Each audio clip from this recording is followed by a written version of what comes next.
Hello student, मैं mister Santosh Kumar Tiwari आपके सामने डीएलएड थर्ड सेमेस्टर क्लास लेकर उपस्थित हूँ। आज आपकी दूसरी क्लास है।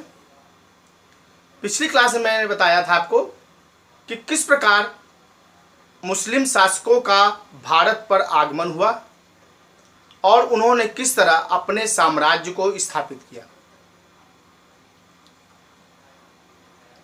और ये भी बताया कि किस प्रकार मुगलों का भारत पर शासन स्थापित हुआ। बाबर जो पहला शासक था मुगलों का, जिसने कि मुगल साम्राज्य की स्थापना की। तो उसी क्रम में आगे बढ़ते हैं और आज का जो टॉपिक है वह है शेर शाह सूरी। तो शेर शाह सूरी को इसलिए भी जानना जरूरी है कि कहीं ना कहीं शेर शाह सूरी मुस्लिम शासक होते हुए भी भारत के पक्ष में बहुत सारे कार्यों को संपन्न किया। आज भी शेर शाह सूरी के किए गए कार्यों को भारत अपनाए हुए है और कहीं ना कहीं शेर शाह सूरी ने भारत को एक तरह से संपन्न बनाने का प्रयास किया। तो आइए जानते हैं शेर शाह सूरी के बारे में। तो शेर शाह सूरी का जन्म 1486 ईस्वी में हुआ था। शेर शाह का जो बचपन का नाम था वो फरीद खां था। चूंकि उसके मालिक पर एक बार शेर ने हमला कर दिया था, तो उसने शेर से युद्ध करके उनकी जान बचाई। उस दिन से उसका नाम शेर खां पड़ गया।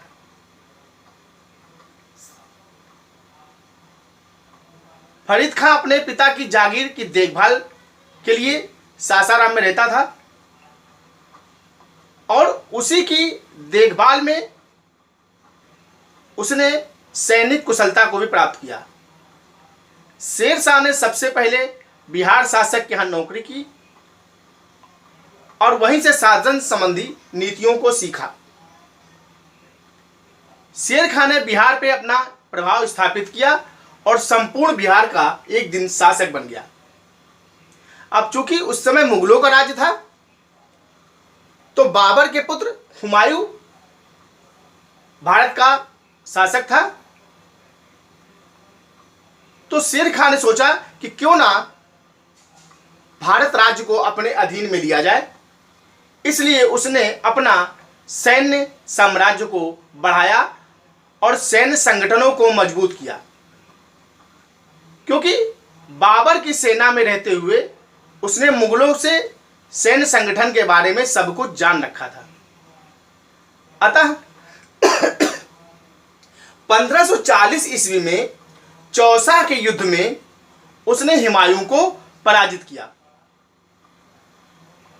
और 1540 में हुमायूं को पराजित कर उसने भारत पर कहीं ना कहीं अपना राज्य स्थापित किया।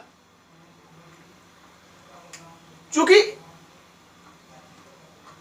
यहीं का शासक था और यहां की सैन्य संगठन के बारे में, यहां की रूपरेखा के बारे में, यहां की राज्य व्यवस्था के बारे में भली भांति वह जानता था। और कहीं ना कहीं देखा जाए तो मुगलों की जो नीति थी वह दमनात्मक थी, लेकिन शेर शाह के अंदर इस प्रकार की प्रवृत्ति नहीं थी।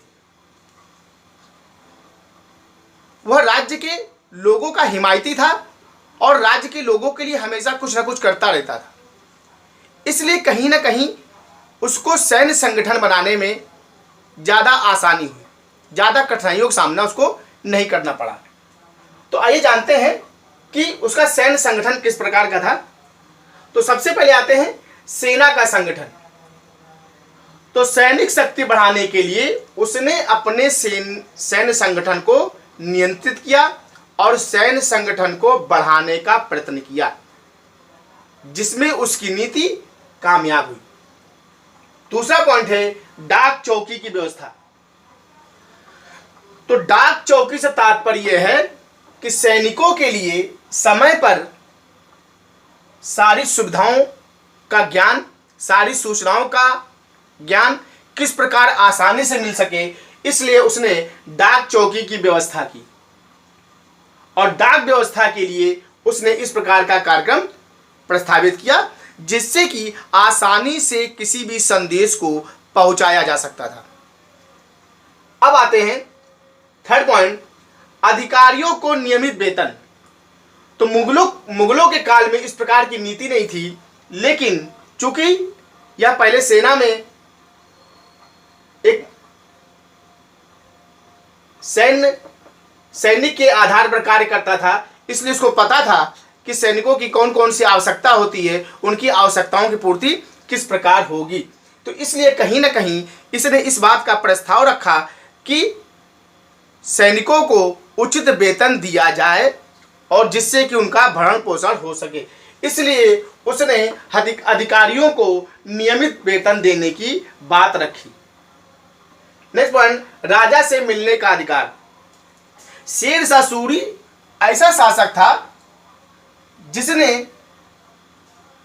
किसी प्रकार का प्रतिबंध अपने ऊपर नहीं लगा रखा था कि लोग उससे ना मिल पाए।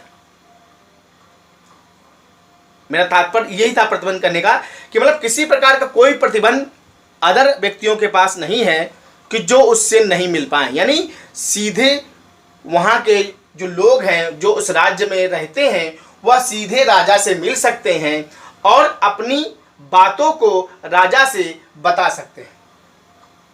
अब आते हैं राजस्व संबंधी सुधार, क्योंकि शेरशाह ने सुधारों को बहुत ध्यानपूर्वक समझा और कहीं ना कहीं इसमें वो कामयाब भी हुआ, क्योंकि छोटे स्तर से आने के बाद शेरशाह सूरी ने यह समझा कि भारत जैसे राज्यों में किस प्रकार के दशाएं हैं, उस दशाओं को किस प्रकार सुधारा जा सकता है, उस पर उन्होंने बहुत कार्य किए। तो आते पहला पॉइंट, राजस्व संबंधी सुधार। तो पहला पॉइंट है विविधता के आधार पर लगान। ये बहुत अच्छी चीजें उन्होंने लागू की। उन्होंने कहा कि जिस प्रकार की जमीन किसानों के पास है, भूमि अधिकारों के पास है, तो उनकी किस्में जिस प्रकार की हों, न जिस प्रकार की फसलें उपज रही हों, उसके आधार पर कर का निर्धारण किया जाए। सबसे अगर एक समान कर लेंगे तो जो गरीब लोग होंगे वो और गरीब हो जाएंगे और अमीर लोग अमीर हो जाएंगे। यानी इनका कहना था कि जिस प्रकार की फसल के अनुपात में जमीन है और जिसके पास जिस अनुपात में जमीन है उस अनुपात में कर का निर्धारण किया जाए। नेक्स्ट पॉइंट है भूमि की नाप पटवारी द्वारा। यह सबसे बड़ी उपलब्धि थी शेरशाह सूरी की कि उन्होंने जो भूमि आवंटित थी जिसके पास, उसको नपवाने का कार्य किया और उस समय गज की प्रथा लागू की, यानी नापने का जो मात्रा था, मात्रक वो था गज, यानी गज में रस्सी के द्वारा पटवारी के माध्यम से भूमि की नाप तोल की जाने लगी। नेक्स्ट है नगद रूप में कर देना। शेरशाह सूरी ने कहा कि जो आप कर फसलों के रूप में देते हैं उसको बाजार में बेचिए और उसके आधार पर कर नगद रूप में दीजिए। उसके दो फायदे थे। एक तो जो नगद रूप में कर मिलता था तो उसको आसानी से खर्च करने के लिए, व्यय करने के लिए आसानी होती थी, और दूसरी इसमें किसी प्रकार की लूट घसोट नहीं होती थी।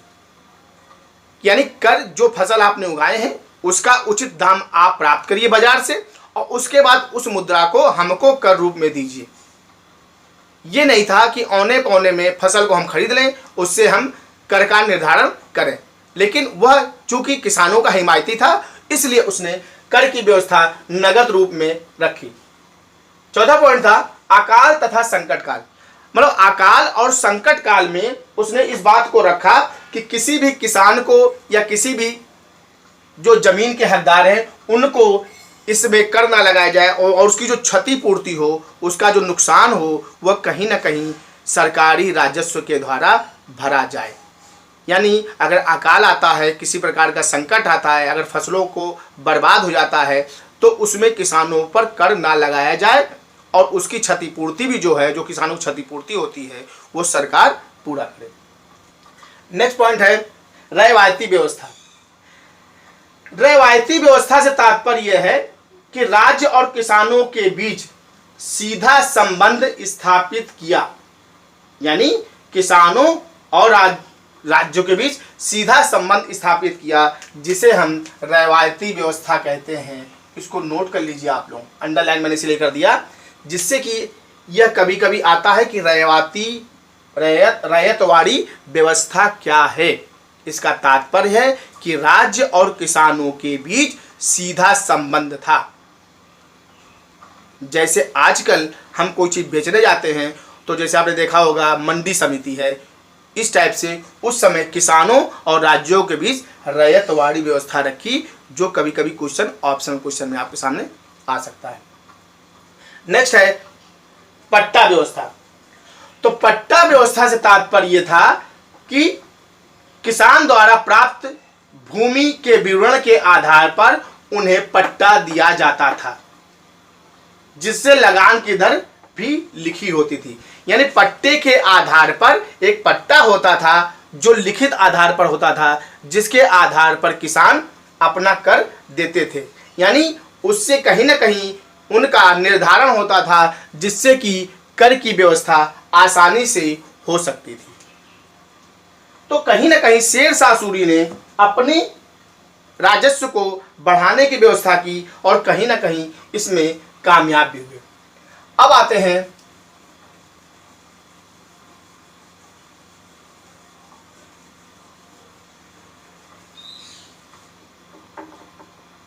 दूसरी व्यवस्था, देखते हैं कि कभी कभी क्वेश्चन आ जाता है उसने कौन कौन से मंत्री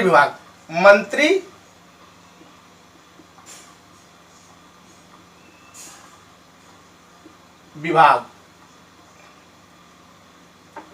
तो शेरशाह सूरी ने 4 प्रकार के मंत्री विभागों की स्थापना की थी। पहला था दीवाने वजारत।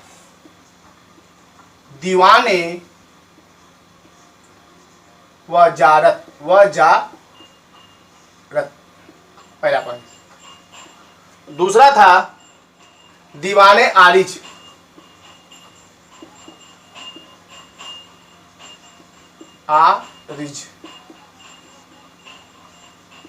तीसरा था दीवाने रसालत।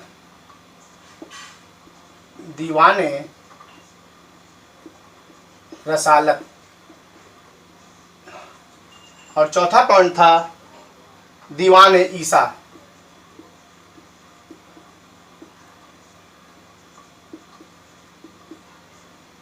मतलब उसने जो मंत्रियों का विभाग था उसमें वो उसने 4 श्रेणियों में बांट रखा था, जिससे कि कार्यों का बोझ मंत्रियों पर ना पड़े, और जब ज्यादा कार्य हो जाएगा तो कहीं ना कहीं उसमें कमियां आएंगी, जिससे कि वह कार्य सुचारू रूप से राज्य का कार्य नहीं चल सकता। इसलिए शेरशाह सूरी ने जो मंत्रियों का विभाग था उसको 4 भागों में बांट रखा था, जिसको हम कहते हैं दीवाने वजारत, दीवाने आरिज, दीवाने रसालत और है दीवाने ईसा।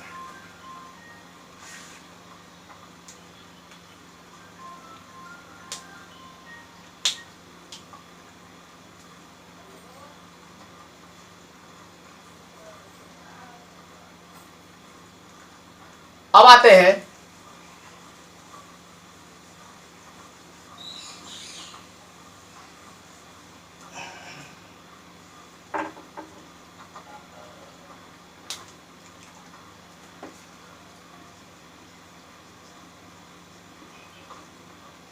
सड़कों का निर्माण। तो सबसे पहले उन्होंने आगरा से बुरहानपुर तक सड़क बनाई। आगरा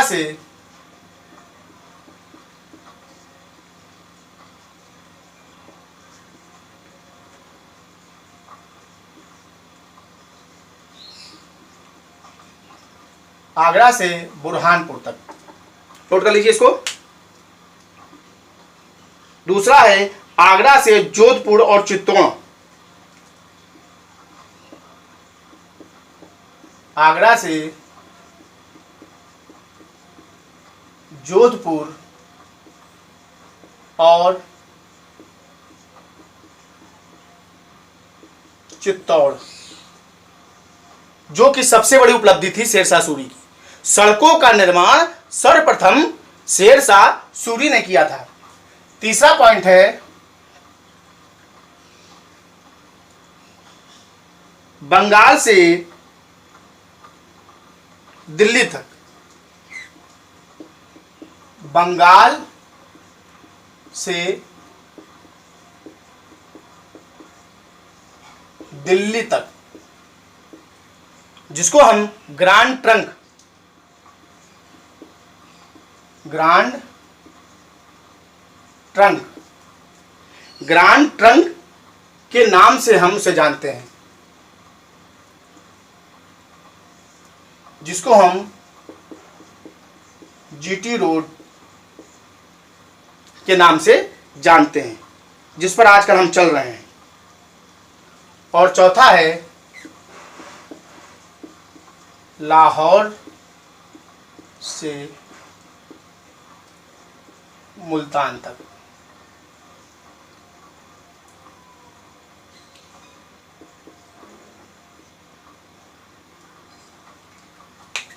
नोट कर लीजिए, सड़कों का निर्माण आगरा से बुरहानपुर तक, आगरा से जोधपुर और चित्तौड़ तक, बंगाल से दिल्ली, जो बंगाल से दिल्ली जा रही है वाया आगरा होकर जाती है और लाहौर से सिंधु तक समाप्त होती है, और लाहौर से मुल्तान तक।